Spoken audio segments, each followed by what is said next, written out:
Hello dear student, स्वागत है आप सभी का सोम क्लासेस के इस नए वीडियो लेक्चर में। मैं संजीव कुमार। स्टूडेंट, आज के इस वीडियो में हम आपको चैप्टर नंबर 3 के मोस्ट इंपॉर्टेंट न्यूमेरिकल को बताने वाले हैं और ये वीडियो आपके लिए बहुत ही ज़्यादा इंपॉर्टेंट होने वाला है, क्योंकि जिस न्यूमेरिकल को आज हम सॉल्व करेंगे, जैसा कि यहाँ पे आप पहले से ही कुछ चीज़ें देख रहे हैं, तो इस टाइप के क्वेश्चन बहुत बनते हैं और पूछा जाता है हर एक प्रतिरोध में बहने वाली धारा का मान निकालो या इसका तुल्य प्रतिरोध। ठीक है, ऐसा कुछ क्वेश्चन जो है पूछा जाता है। तो इस टाइप के क्वेश्चन बहुत ज़्यादा इंपॉर्टेंट क्वेश्चन होते हैं। ठीक है, और ये बोर्ड एग्जाम में बहुत पूछे जाते हैं और जिसको मैक्सिमम बच्चे कर नहीं पाते हैं, इसमें सबसे इजी तरीके से मैं आपको सॉल्व करवाऊंगा। और इस क्वेश्चन को सॉल्व करने के लिए आपके पास एक ही रामबाण है, क्या? वो किरचॉफ का नियम है। ठीक है, अगर आपको किरचॉफ का नियम अच्छे से पता है तो अच्छी बात है, न्यूमेरिकल को सॉल्व करने में कहीं कोई दिक्कत नहीं आएगी। अगर किरचॉफ का नियम आपको नहीं पता है या उसमें कोई अगर डाउट है तो आप नीचे बकायदे कमेंट बॉक्स का यूज करते हुए हमको बता दीजिए कि सर एक किरचॉफ का नियम एक बार फिर हमको समझा दीजिए। किरचॉफ का नियम आपको हम दोबारा समझा देंगे। ठीक है, इसमें कोई दिक्कत वाली बात नहीं है। ऐसा भी नहीं है कि आप कमेंट करो कि सर जी हमको दोबारा बता दो कि तो आपकी बेइज्जती हो जाएगी, ऐसा भी नहीं है। ठीक है, आप अगर आपको कोई डाउट हो तो आप बिल्कुल कमेंट करके पूछ सकते हैं। तो चलिए वीडियो को स्टार्ट किया जाए, देखते हैं कहाँ तक क्वेश्चन हो चुके थे। तो इस चैप्टर के यानी विद्युत धारा चैप्टर के आपके 6 क्वेश्चन हो चुके थे। क्वेश्चन नंबर 7, क्वेश्चन नंबर 8 हमने होमवर्क में दिया था। अब होमवर्क से याद आया, एक बार बोलते हो सर जी होमवर्क दिया करिए, अच्छा लगता है। फिर यार तुम लोग होमवर्क तो ले लेते हो लेकिन उसका आंसर 1 या 2 बच्चे कमेंट करते हो। तो बताओ, देखते इतने बच्चे हो, हज़ारों बच्चे वीडियो को देखते हैं और आंसर का मतलब क्वेश्चन का आंसर जो है जवाब केवल 1-2 बच्चे देते हैं। तो क्या ऐसा क्यों भाई? सभी लोग पढ़ो और क्वेश्चन नहीं समझ में आता तो भी बोलो। ठीक है, तो जो भी क्वेश्चन दिया जाए उसको ईमानदारी से घर पे कोशिश किया करो। अगर समझ लीजिए कोशिश करना आप स्टार्ट कर दीजिए तो आपकी चीज़ें जो है काफ़ी कुछ आसान हो जाती हैं सिर्फ आपकी कोशिश करने से। लेकिन आप कोशिश तो करो। चलो आगे बढ़ते हैं। तो चलिए सबसे पहले हम क्वेश्चन नंबर 7 को ही सॉल्व कर लेते हैं। ठीक है, तो देखिए क्वेश्चन नंबर 7 है, एनसीईआरटी का है। ठीक है, सिल्वर के किसी तार का 27.5 अंश पर प्रतिरोध 2.1 अंश 2.1 ओम। ठीक है, क्वेश्चन नंबर 7 है 27 अंश किस ताप पर? 27.5 अंश सेल्सियस। ठीक है, तो T1 का मान आपको कितना दिया है? 27 अंश सेल्सियस। ठीक है, ये आपका T1 है और इस पर प्रतिरोध की वैल्यू कितनी है? 27.5 अंश सेल्सियस पर प्रतिरोध आपका 2.1 ओम है। ठीक है, कितना है? 2.1 ओम। दूसरी क्या खास बात दी है? और 100 अंश सेल्सियस पर प्रतिरोध 2.7 ओम है। अगर ताप हम बढ़ाकर यानी T1 से T2 कर दें, कितना दिया है? 100 अंश सेल्सियस। 100 अंश सेल्सियस पर ये प्रतिरोध आपका बढ़ के जो है 2.1 ओम से बढ़ के 2.7 ओम हो जाता है। कितना हो जाता है? 2.7 ओम। ठीक है, उसके बाद पूछ रहा सिल्वर के, ठीक है, सिल्वर की प्रतिरोधकता ताप गुणांक ज्ञात कीजिए। तो सिल्वर का प्रतिरोधकता ताप गुणांक हमको निकालना है। ठीक है, तो ताप प्रतिरोधकता गुणांक यानी अल्फा। ठीक है, अल्फा का हमें मान निकालना है। बताओ, इतना हलवा सा क्वेश्चन था बिल्कुल। ठीक है, अल्फा का मान निकालना, तो अल्फा बराबर एक फार्मूला बताए रहे अगर याद होए तो, आर T2, टी का मतलब कितना है? 100 माइनस आर 27.5 अंश सेल्सियस डिवाइडेड बाई आर 27.5 अंश सेल्सियस T2 माइनस T1। यही एक फार्मूला है आपको अल्फा निकालने के लिए। ठीक है, तो यहीं से आप अल्फा आसानी से निकाल सकते हैं। सारी यही फार्मूला है, इसको ऐसे इस टर्म में लिखा रहा होगा, RT माइनस R0 अपान R0 T माइनस T0। ठीक है, इस तरीके से भी लिखा मिलेगा बुक में। ठीक है, तो T0 का मतलब होता है पहला टेम्परेचर और T0 का मतलब होता है पहला टेम्परेचर, T का मतलब होता है दूसरा। तो वही चीज यहां लिखा। और RT का क्या मतलब होता है, दूसरे यानी T टेम्परेचर पर, T ताप पर प्रतिरोधक पदार्थ का प्रतिरोध कितना होगा। तो यहां पे T ताप कितना है 100 अंश सेल्सियस, 100 अंश सेल्सियस पर प्रतिरोध कितना है 27, तो इसकी जगह रखेंगे 27। T0 का मतलब होता है पहले यानी प्राथमिक टेम्परेचर, ठीक है। तो प्राथमिक टेम्परेचर हमारा ये है और इस टेम्परेचर पर प्रतिरोध का मान ये है, तो इसकी जगह ये रखा, ठीक है। अब वैल्यू रख लो भैया, सॉल्व कर लो। तो 2.7 minus 2.1 divided by 2.1 T2 100 minus इसकी वैल्यू कितनी है 27.5, ठीक है। गुणा भाग करो, इसको सॉल्व करोगे कितना आ जाएगा, तो 0.6 0.6 आ गया, डिवाइडेड बाई यहाँ पे 2.1 इंटू में इसको घटाओगे 0.5 3 2, ठीक है। उसके बाद फिर 7, तो ये आपका आया 72.5। एक अंक पे इधर दशमलव, एक अंक पे इधर दशमलव, इस दशमलव से इस दशमलव का काम हमने कर दिया तमाम, ठीक है। अब ऊपर आपका बचा 6 और नीचे हो गया 21 गुणे 72.5। अब यही का सॉल्व कर लिया और उसके बाद जो आए वो उत्तर, ठीक है। तो इसको सॉल्व करने के बाद आपका कितना आएगा, इसको सॉल्व करने के बाद यार आप लोग गुणा भाग कर लेना, ठीक है। तो आई थिंक ये आ जाएगा 0.000 और 39 प्रति अंश सेल्सियस, प्रति अंश सेल्सियस, ठीक है। तो इसको जब आप करना क्या है यार, इन दोनों को गुणा करना, ठीक है। इन दोनों को क्या करना, गुणा करना। जैसा कि हर एक क्वेश्चन में गुणा करना लगभग हम आपको पूरा स्टेप बताते हैं। तो यहाँ पे इन दोनों को गुणा करने के बाद 6 में भाग कर देना, ठीक है। तो जब 6 में भाग करोगे तो समथिंग ऐसा ही कुछ आएगा, शायद देख लें आंसर सही है कि गलत है। 1 0 कम रहेगा, ठीक है, 1 0 कम रहेगा, तो इसी के अप्रॉक्सीमेट आएगा, थोड़ा दशमलव में गड़बड़ी हो गई। तो इतना जो है अंश सेल्सियस आपका आंसर आएगा, ठीक है। चलिए आगे बढ़ते हैं अगले क्वेश्चन की तरफ, क्वेश्चन नंबर 8। तो इस क्वेश्चन को अगर किसी को नोट करना हो तो आप अच्छे से इसको नोट डाउन कर सकते हैं। अब हम बढ़ते हैं अगले क्वेश्चन की तरफ, क्वेश्चन नंबर 8। सोच रहे होगा ये जो बोर्ड पे सर जी चित्र बनाए हैं ये कौन सा क्वेश्चन है, भाई ये क्वेश्चन नंबर 9 है, ठीक है। तो पहले 8 देखो उसके बाद 9।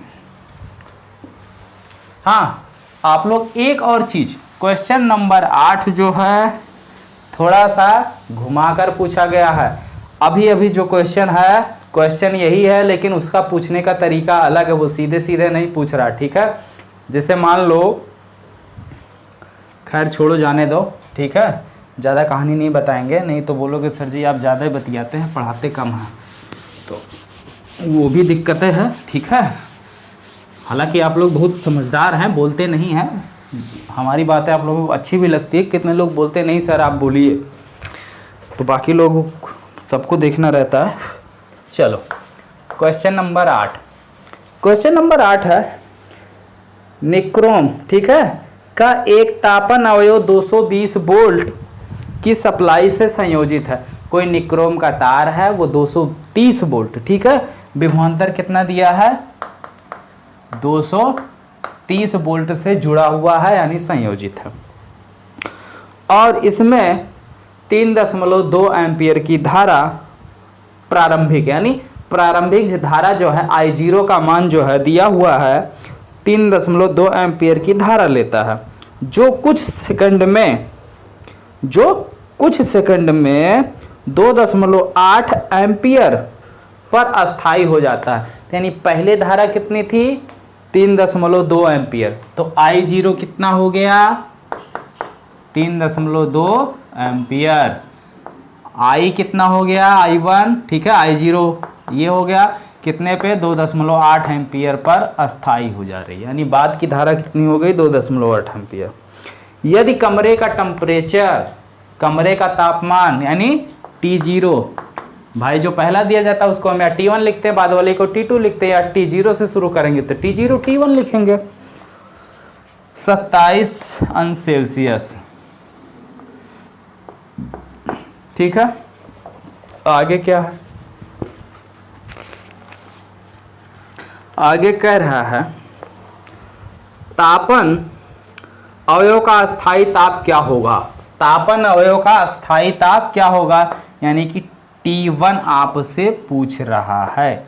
T1 क्या कर रहा है, पूछ रहा है, कह रहा है यदि ताप गुणांक निक्रोम का औसत ताप गुणांक अल्फा बराबर है 1.7 गुणे 10 की घात -4 अंश सेल्सियस इनवर्स। ठीक है, तो ध्यान से देखो भाई, ऐसा क्वेश्चन जो है बहुत ही थोड़ा सा क्वेश्चन घुमा के पूछा गया था, लेकिन क्वेश्चन इजी है। बस आप देखिएगा, अभी थोड़ा सा ज़्यादा टाइम नहीं, बस 10 सेकंड देखिए, उसके बाद आपको खुद लगेगा अरे सर जी तो वही पिछला वाला क्वेश्चन हम कर लेंगे, रहने दीजिए हम कर लेंगे। सभी लोग यही बोलोगे।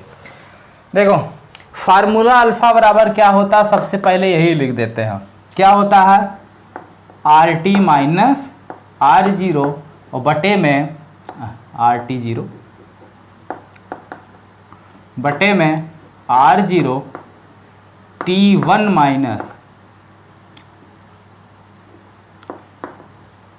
माइनस T0, यही फार्मूला होता है। ठीक है, ये फार्मूला है। अब देखो दो चीज तो डायरेक्ट हमको दिया हुआ है, हाँ, लेकिन ये दोनों नहीं दिया हुआ है। तो अरे भैया ओम का नियम आपको बताया गया था, अगर याद हो, V = I/R, तो R = V/I, तो RT0 कितना हो गया भैया, V/I0, और RT1 कितना हो गया, V/I1।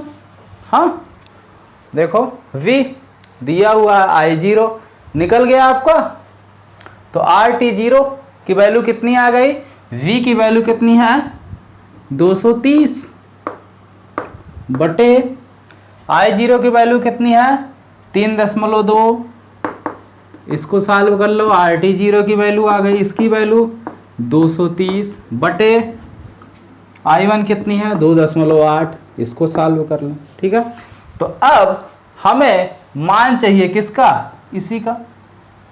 ठीक है, इसका मान चाहिए, तो इसका मान निकालने के लिए देखो थोड़ा सा फार्मूले को और सरल कर लो, क्योंकि यहाँ पे वैल्यू रख के गुणा भाग करेंगे तो हो सकता है कुछ लंबा हो जाए, तो हम थोड़ा सा हमारे तरीके से देखोगे तो थोड़ा और इजी हो जाएगा। तो इसको क्या करेंगे, पक्षांतर कर देते हैं, ये इधर भाग में दूसरी साइड जाएगा, गुणे में हो जाएगा, तो ये हो जाएगा आपका अल्फा इंटू RT0 और T1 माइनस T0 बराबर हो जाएगा आपका RT0 minus T1 minus RT0। ठीक है, अल्फा से इधर गुणा है, दूसरी साइड इसको भेज दो, भाग हो जाएगा बटे अल्फा। ठीक है, अब RT0 से भी इधर क्या गुणा है, दूसरी साइड भेज दोगे तो भाग हो जाएगा, तो इधर बचा क्या, T1 minus T0 equal to RT1 minus RT0 divided by alpha into RT0, alpha into RT0। हमें मान चाहिए सिर्फ किसका, T1 का। किसका मान चाहिए, T1 का। T0 तो हमें दिया है, तो T0 को भी उस साइड भेज दो, जितनी चीजें दी हैं सबको भेज दो दूसरी साइड। T1 बराबर हो जाएगा RT1 minus RT0 divided by alpha RT0। T0 इधर क्या है, माइनस में, दूसरी साइड जाएगा, क्या हो जाएगा प्लस में, तो प्लस T0। ठीक है, अब भैया इत्मीनान के साथ सारा वैल्यू उठा के इसी समीकरण में आप रख दो। ठीक है, आंसर आपको मिल जाएगा।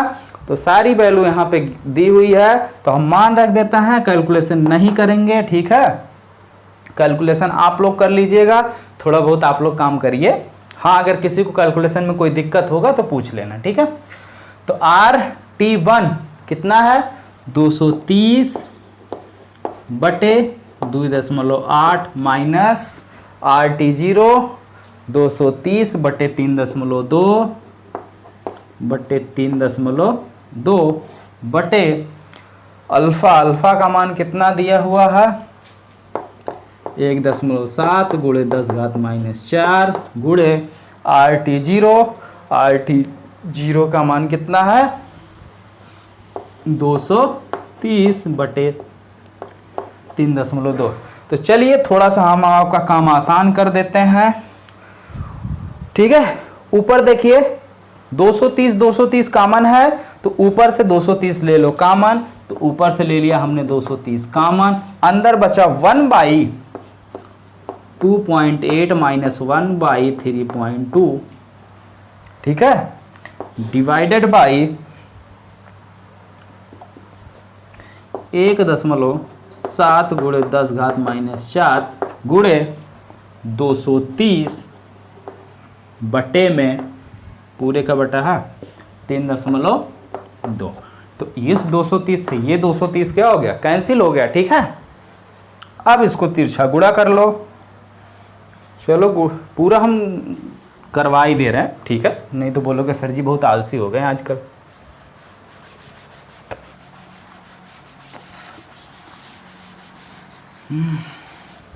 ध्यान से देखो, तो इसको तिरछा गुणा करके सॉल्व कर लेते हैं। तो इसको यहाँ पे गुणा करेंगे तो हो जाएगा एक में 3.2 माइनस 2.8 पूरे का बटा इसका इसमें फिर इन दोनों का, तो 3.2 इंटू 2.8 नीचे पूरे का बटा है 1.7 गुणे 10 की घात माइनस 4 इंटू 1/3.2, ठीक है। तो ये पलट के चला जाएगा ऊपर, इस 3.2 से ये 3.2 कैंसिल हो गया, 2.8 आ गया नीचे, ठीक है। तो 2 कितना आया इन दोनों को सॉल्व करने पर 0.4 कितना आया, घटाओगे 0.4 ही तो आएगा, अपान 1.7 गुणे 10 की घात माइनस 4 और ये नीचे आ जाएगा इंटू 2.8। अब देखो एक अंक पे यहाँ दशमलव, एक अंक पे यहाँ दशमलव, दशमलव हटा लो, तो ये ऊपर बचा आपका कितना 4, नीचे कितना हुआ 1.7 गुणे 10 की घात माइनस 4 इंटू 28, 4 1 के 4 और 4 7 28, ठीक है। 7 में मतलब 7 से 17 में गुणा करो कितना आएगा 7 7 49, रुक जाओ ऊपर 1 है, नीचे डिवाइडेड बाई 7 7 7 49 के 9 हासिल 4 7 1 के 7 4 11, एक अंक पे दशमलव तो एक अंक पे दशमलव लगा दिए गुणे 10 घात माइनस 4। अब इसी को सॉल्व कर लो, ठीक है, जो आएगा वो आपका आंसर हो जाएगा उतना अंश सेल्सियस। एक सेकंड प्लस T0 और आपका है तो प्लस में T0 और लिखते जाओ, ठीक है, प्लस में T0 है उसको भी लिखते जाओ,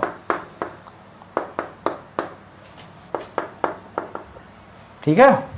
तो पहले इसको सॉल्व कर लो, जितना आएगा T0 का मान कितना दिया था यार, मिटा दिए क्या,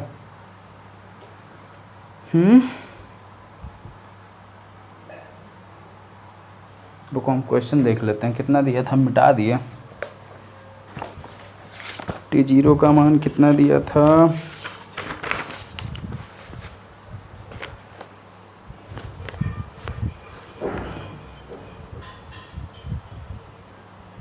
सत्ताईस अंश, ठीक है, कितना दिया है 27 अंश सेल्सियस दिया, ठीक है।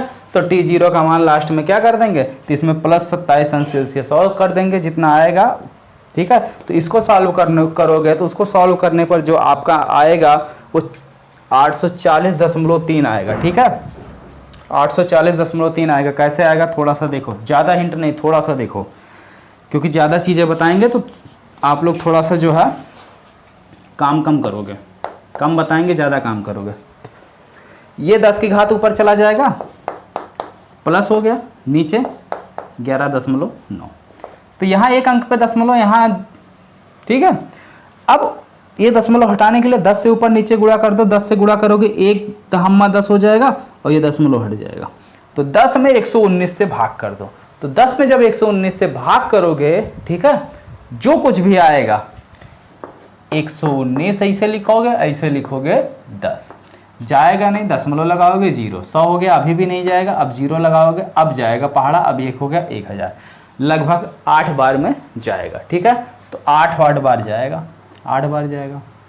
उसके बाद जो कुछ भी आएगा 4 0, इतने टाइम्स लगभग जो है आपका जाएगा, और गुणे में 10 की घात 4 है, तो 1 2 3 4, 10 घात 4 है तो दशमलव को हम 4 ही अंक तक खिसका सकते हैं। कितना खिसका सकते हैं? 4 ही अंक तक। ठीक है, तो ये इतना जाएगा, इतना जाने के बाद गुणे में 10 घात 4 है तो कितना खिसका सकते हैं? आया कितना है? 0.08403 और गुणे 10 की घात प्लस 4। ठीक है, प्लस 4, तो 1 2 3 4, 4 अंक तक दशमलव खिसका सकते हैं। तो ये हो गया 840.3 और प्लस में T0 हाई है साथ में, थोड़ा सा मिटा दे रहे हैं। ठीक है, यहाँ आंसर लिख देते हैं आपका। तो ये हो गया आपका 840.3 प्लस T0 का मान है 27, जोड़ लो कितना आ गया? 3 अंश सेल्सियस, 3 2 6, 867.3 अंश सेल्सियस। ठीक है, तो ये आपका आंसर हुआ। तो चलिए अब बढ़ते हैं इस क्वेश्चन की तरफ। क्वेश्चन नंबर 9 जो कि काफ़ी ज़्यादा इंपॉर्टेंट है, वेरी इंपॉर्टेंट क्वेश्चन है ये आपका, या कह सकते हो most important question. Question number 9 जो है बहुत ही इंपॉर्टेंट क्वेश्चन है। तो क्वेश्चन नंबर 8 समझ में आया आप लोगों को? कुछ भी नहीं था, बिल्कुल क्वेश्चन नंबर 7 8 6 तीनों क्वेश्चन एक जैसे थे, बस पूछने का तरीका थोड़ा सा जो है डिफर था, यानी थोड़ा सा अंतर था।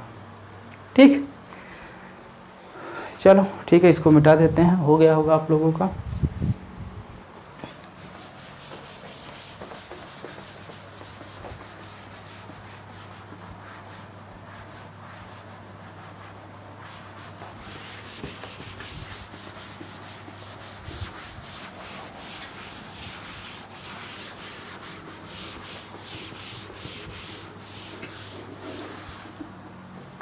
ध्यान से देखो, फिगर ड्रा कर लो।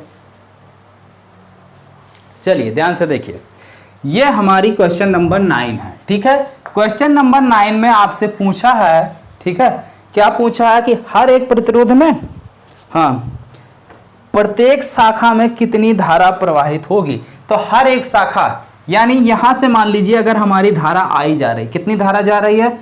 आई धारा निकल रही है यहां से, तो ये आई यहां पहुंची, ये आई क्या हो जाएगी? 2 पार्ट में डिवाइड होगी। ये आई हमारी क्या हो जाएगी? 2 पार्ट में डिवाइड होगी। मान लेते हैं अगर हमारी धारा इस साइड जा रही है I1, तो इधर धारा कितनी जाएगी? यहां तक आई थी, ठीक है, यहां तक आई थी, और उस I में से I1 इसमें चली गई। तो जब I1 इसमें चली गई तो बची धारा कितनी? I माइनस I1 ना, तो इसमें कितनी धारा आई? I minus I1। क्लियर? ये धारा I1 आगे बढ़ा, I1 जैसे यहां पहुंचा, यहां पर भी इसको 2 ब्रांच मिल गए, 2 रास्ते मिल गए। अब ये I1 2 पार्ट में टूट गया। I1 में से I2 धारा इस साइड चली आई, या किसी एक साइड लेके चले जाओ, ठीक है, तो हम किसी एक साइड लेके चले आते हैं, I2 धारा इस साइड लेके चले आते हैं। इधर हमारी आ गई कितनी? I2 धारा। तो भाई यहां तक धारा हमारी कितनी थी? जैसे देखो ये रहा, यहां तक गई I1, क्या कितनी गई? I1, एक रास्ता इधर, एक रास्ता इधर। तो अब इधर अगर आपका I2 जा रहा है, तो I1 में से I2 जा रहा है, जैसे I1 का मान लो 10, और 10 में से 2 इधर चल गया, तो बचा कितना? 8। और ये 8 आया कहां से? I1 माइनस I2 किए तब ना 8 आया, 8 इधर जा रहा, तो यानी इधर जो धारा हमारी जाएगी कितनी जाएगी? I1 minus I2। ठीक है,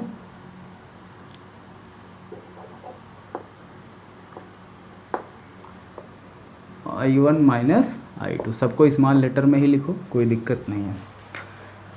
अब यहां तक क्लियर बात? ये धारा यहां तक आई, ठीक है, ये धारा यहां आई, और ये धारा इधर से इधर आ गई, ठीक है। तो अब इसमें कौन सी धारा जाएगी? अब इसमें देखो, ये आएगी ऐसे मुड़ के ये भी चली जाएगी, ये आएगी ऐसे मुड़ के ये भी चली जाएगी, तो यानी इसमें हमारी 2 धाराएं जा रही। कौन कौन सी? एक आपकी I माइनस I1 जा रही, दूसरी प्लस I2 जा रही है। तो इसमें जाने वाली धारा आपकी कौन से हो गई? I माइनस I1 और प्लस का I2। ये धारा इसमें जा रही है। अब हर एक पास में, ठीक है, जितनी ब्रांचेज हमारी थी सब में हमने लिख दिया कितनी कितनी धाराएं जाएगी, ठीक है। अब इसी धारा का मान हमें निकालना है। तो कैसे निकालना है, ध्यान से सुनो, क्योंकि ये क्वेश्चन बहुत ही इंपॉर्टेंट है। और इस क्वेश्चन को सबसे पहले हम ये बोलेंगे, ठीक है, यानी जो हमारा क्वेश्चन को आपको अच्छे से समझाने का तरीका है वो थोड़ा सा सभी टीचरों से थोड़ा सा अलग है। शायद कुछ बच्चों को बहुत पसंद आए और कुछ बच्चों को थोड़ा लगेगा ये कौन सा तरीका है, ठीक है। तो जो तरीका है बस ध्यान से देखो। तरीका ये है कि सारी चीज़ें देखो, मैं आपको पहले समझा दे रहा हूँ, पहले आप ट्राई करोगे, फिर जो है उसके बाद मैं आपको बताऊँगा। कैलकुलेशन वगैरह सब आपको करना है, बस समझा दे रहा हूँ, नोट कुछ नहीं करना, बस ध्यान से फिगर समझो। तो यहाँ तक बात क्लियर हो गई। हर एक ब्रांच में जाने वाली धारा आपकी निकल के आ गई, ठीक है। यहाँ से आई धारा निकली, ये आई धारा दो पार्टों में टूटी, इधर I1 गई, इधर I1 माइनस I2 गई। अब यही धारा इसमें गई और यहाँ पे जब पहुँची I1 तो I1 फिर दो पार्ट में निकली। मान लो इधर I2 चली गई तो इधर हो बचा कितना I1 माइनस I2, ये इसमें गया। अब यही धारा, ठीक है, यही धारा फिर यहाँ पहुँची, ये धारा यहाँ पहुँची, तो सभी धाराएं मिलकर कितनी हो गई I1। और चेक कर लो सभी धाराएं I1 होंगी भी। अगर इन दोनों को हम जोड़ें तो minus I2 plus I2 cancel, I1 plus I1 minus cancel, बचा क्या I। यानी अब फिर इस पॉइंट पर धारा सभी मिलकर कितनी हो जाएगी I, पूरी धाराएं मिलकर कितनी हो जाएंगी I, ठीक है। तो एक चीज़ ये भी क्लियर है कि I1 plus I2 plus I3 बराबर किसके है I। एक समीकरण नंबर आपका यही हो गया। एक समीकरण बनेगा, ये आपका बंद पास 1 है, ये आपका बंद पास 2 है। इन दोनों बंद पासों में किरचॉफ का नियम लगा दो। तो किरचॉफ का नियम लगाओगे तो इस बंद पास में कोई भी बैटरी हमारी बाहर लगी है, इस बंद पास में कोई बैटरी नहीं लगी है, तो इस बंद पास में कुल धारा यानी कुल विभवांतर कितना होगा 0 और इसमें 0। तो सबसे पहले हम इस पास में लगाते हैं, ठीक है। पास कौन सा, A B D नाम दे देते हैं, A B C D। तो A B D A, A B D A में, तो A B D A में I1 किस में जा रहा है 10 वाले में, तो 10 के साथ में 10 I1, ठीक है।